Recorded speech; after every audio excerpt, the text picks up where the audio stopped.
You have some time to look at questions 1 to 7 now.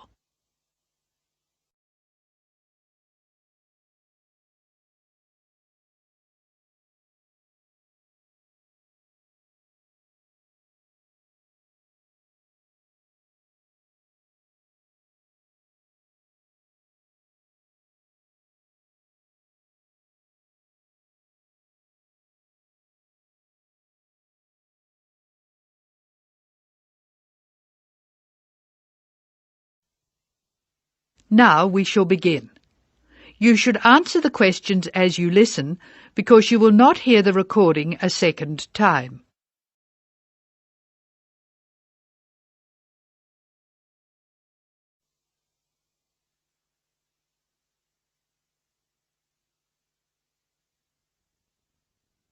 Now listen carefully and answer questions 1 to 7.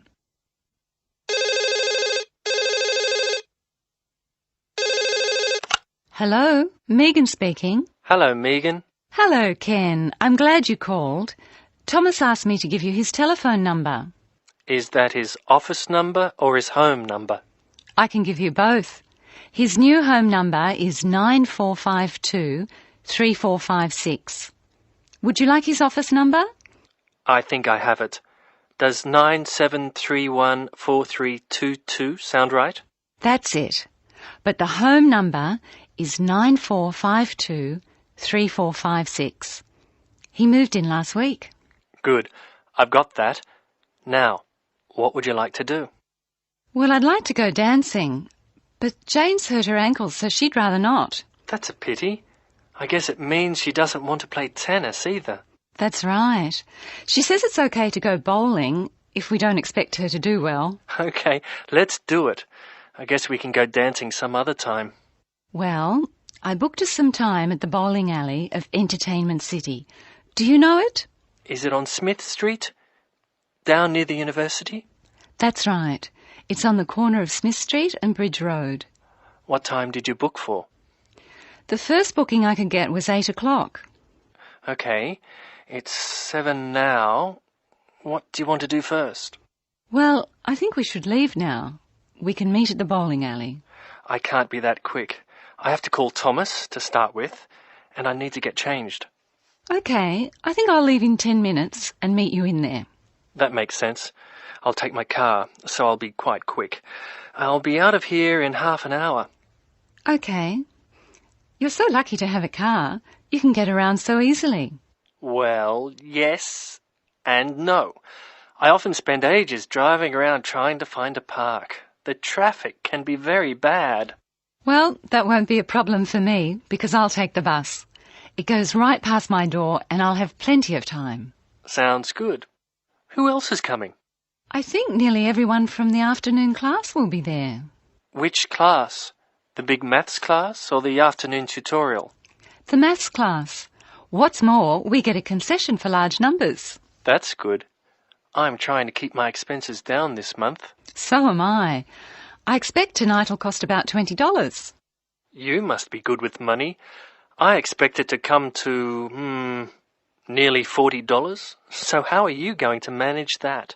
Well, the bus is cheap, and if I come home early, I won't have time to spend too much. In any case, I have to be up early tomorrow morning, so I'd really better try to get home by about 11. That reminds me. I have to phone the taxi company for my mother. Goodbye, Megan. I'll see you later. Goodbye, Ken. Ken calls the taxi company.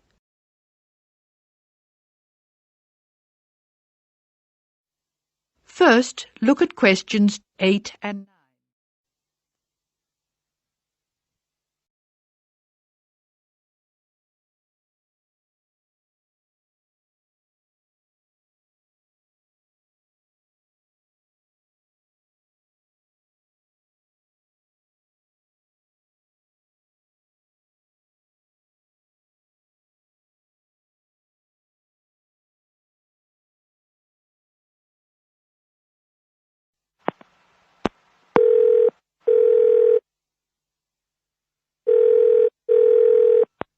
Thank you for calling Acme Cabs. Please follow the instructions on the tape. If you wish to order a cab now, press 1. If you have placed an order previously, press 2. If you wish to make an advance order, press 3. Please be ready to tell us your street number and name. If you wish to speak to the radio room supervisor, press 4. If you want to inquire about lost property, press 5. If you want to order a taxi equipped to carry wheelchairs, press 6. Your call is very important. Please stay on the line for the next available order taker. Hello, I think I left something in one of your cabs on Thursday. It was a brown paper package with an address written on it in green ink. Has anyone handed it in? That is the end of part 1. You now have half a minute to check your answers.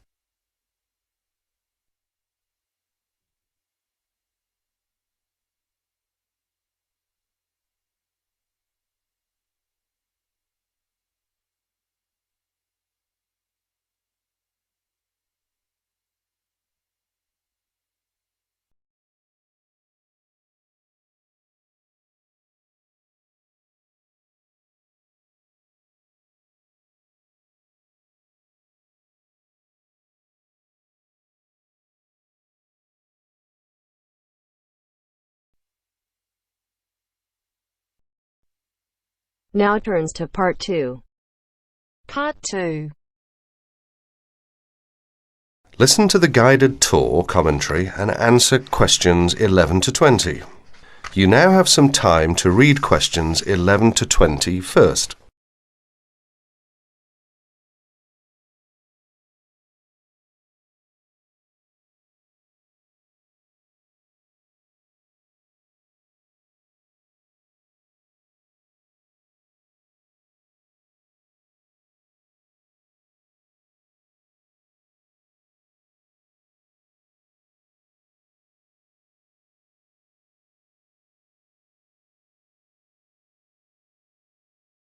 Welcome to the library tour. We'll begin our tour of this level of the library here at the entrance. Then we'll go in a clockwise direction. So, first of all, over here on the left, next to the entrance, is a touchscreen information service. These computers can be used at any time to get general information about the library and how it works. In front of the touchscreen information service are the catalogues. As you can see, it's a computerized catalogue system and it's very easy to use.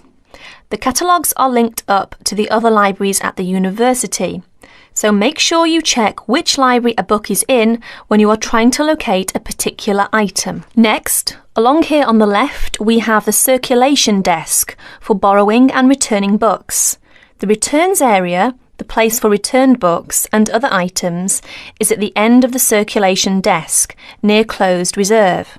Closed reserve, as most of you probably know, is a collection of books that are in high demand, so they are on restricted circulation.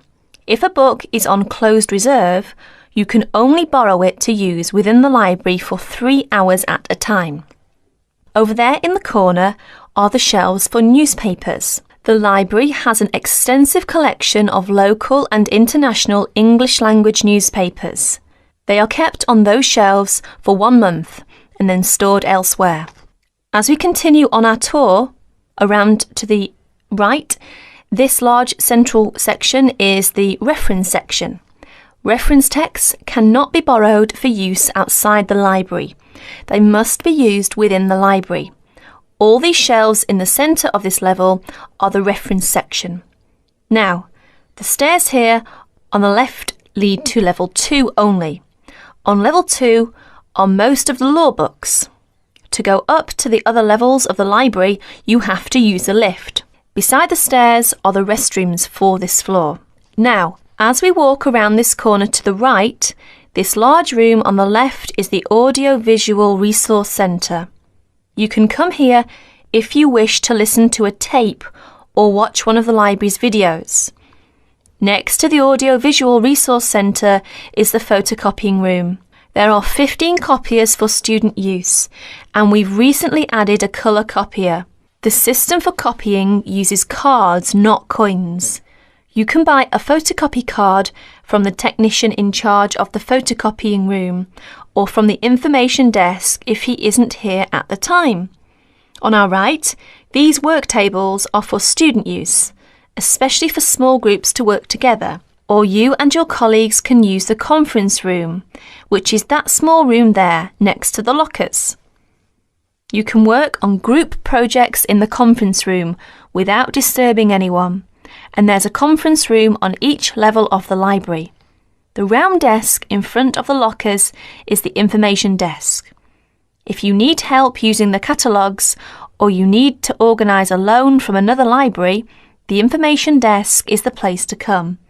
And finally, here, beside the exit doors, these two shelves contain current magazines and journals. Like the newspapers, they are kept here for a time and then stored elsewhere. OK, that's the end of the tour of this level of the library. I'll leave you to look around yourselves now, and if you need any further help, please ask at the information desk. That is the end of part 2. You now have half a minute to check your answers.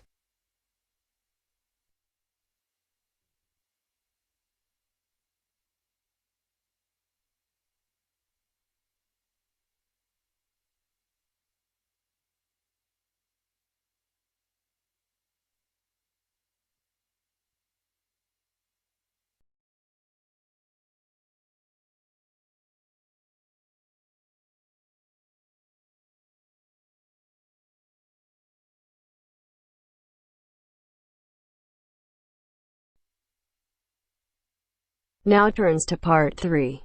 Part 3.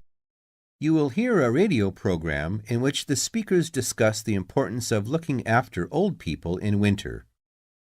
First, you have some time to look at questions 21 to 24.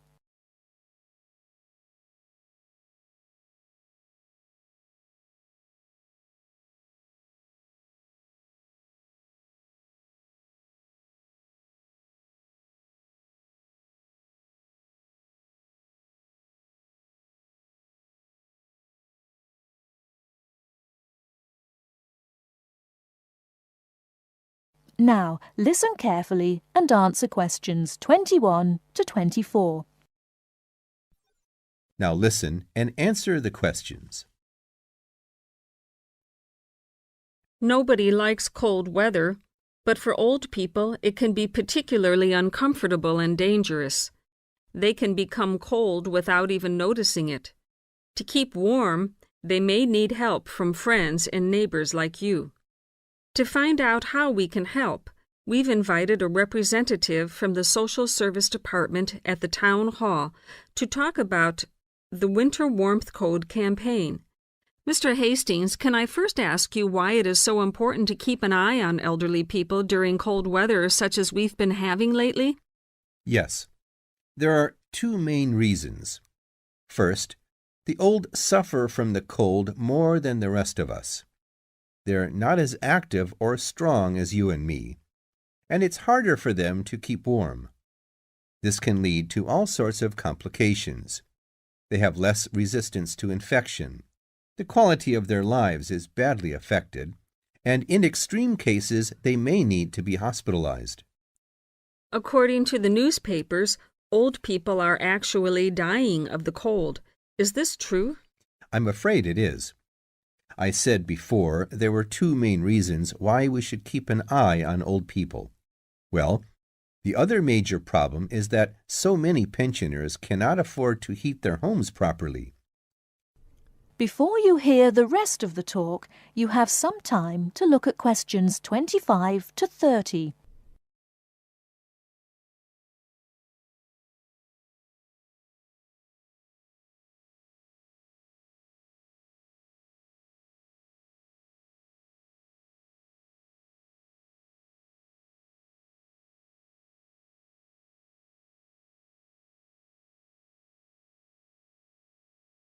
Now listen and answer questions 25 to 30.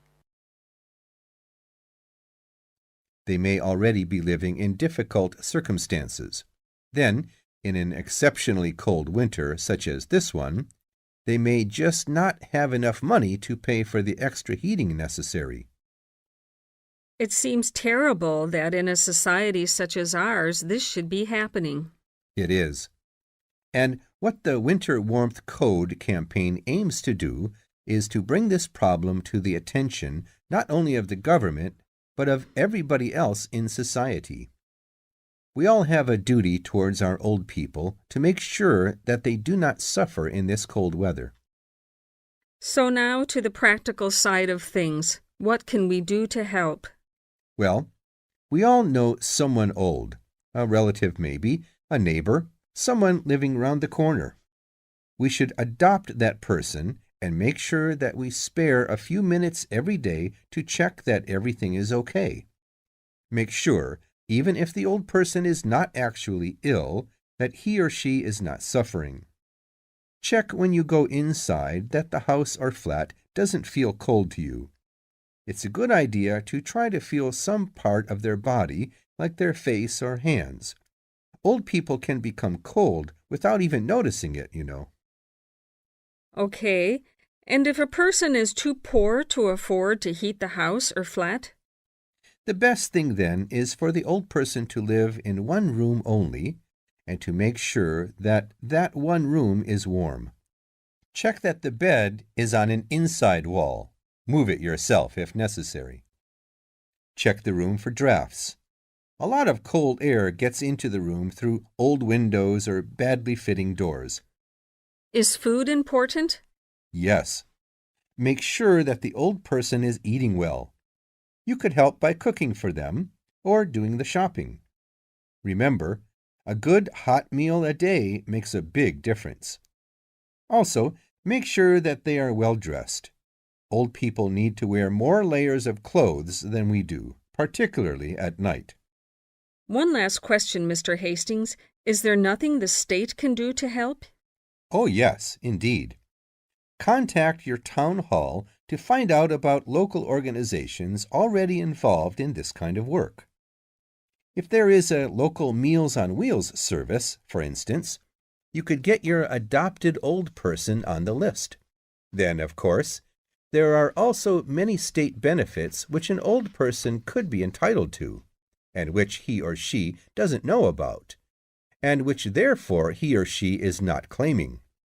An extra problem here is that it can often be complicated, and old people don't like going to Social Security offices to fill in forms and all that. You can help by finding out for them what possibilities exist for claiming a little extra money from the government, then applying for it for them. That little extra could make all the difference. Yes, indeed. Well, Mr. Hastings, thank you for coming in and talking to us today. Thank you. That is the end of part 3. You now have half a minute to check your answers.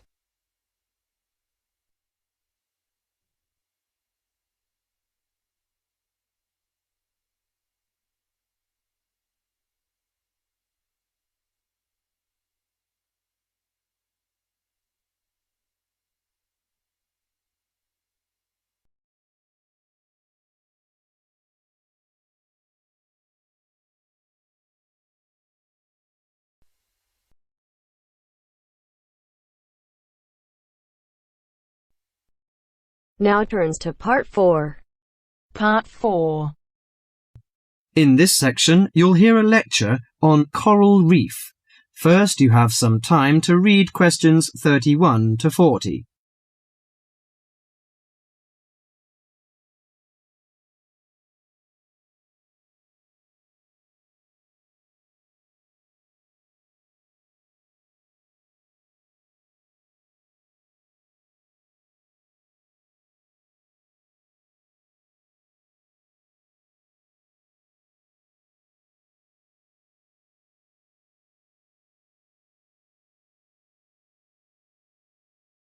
Now listen carefully to the lecture and answer questions 31 to 40.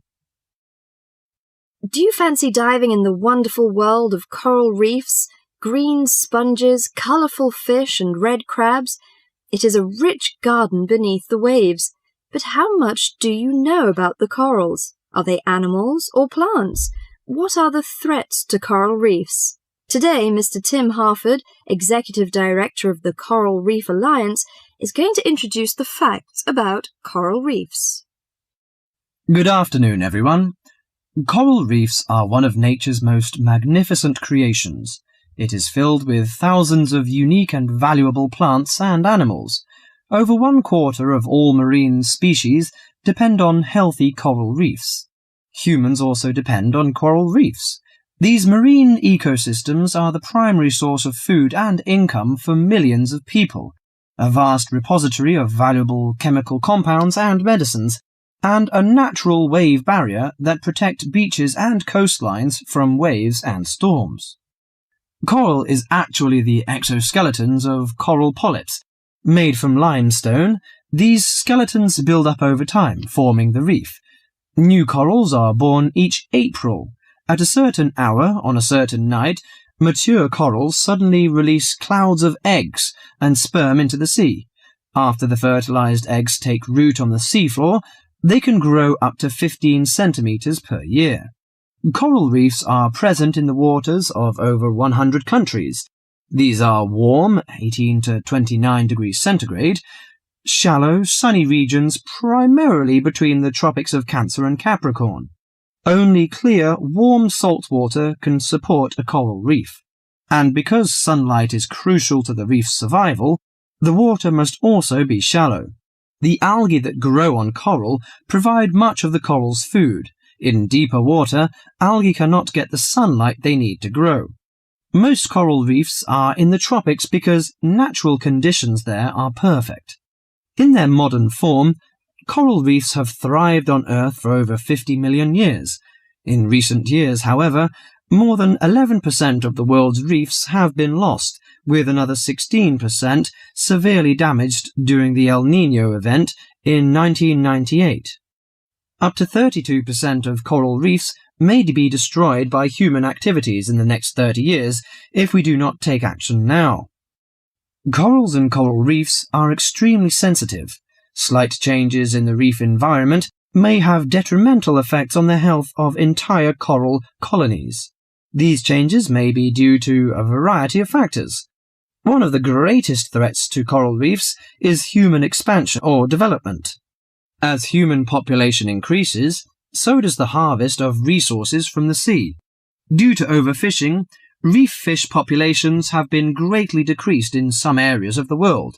The removal of large numbers of reef fish has caused the coral reef ecosystems to become unbalanced. As we know, corals are also very popular as decorations. A large amount of the most healthy corals are selected by commercial collectors.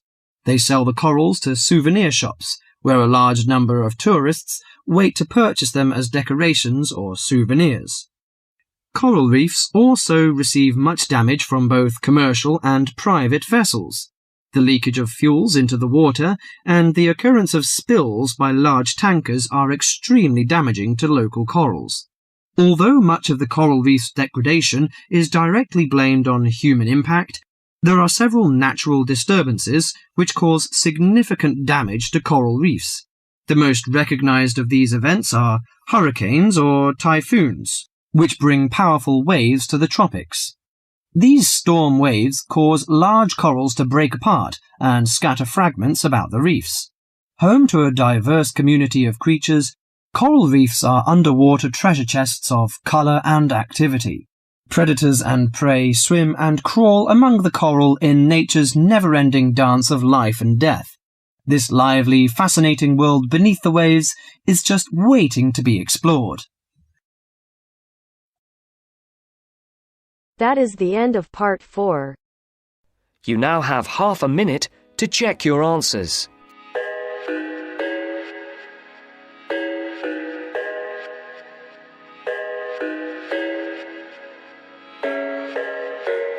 I thought I had it figured out, believed in us, we were meant to be, no doubt. A teenage love, everybody else could see the way we were, living in a fantasy. When I kiss her, I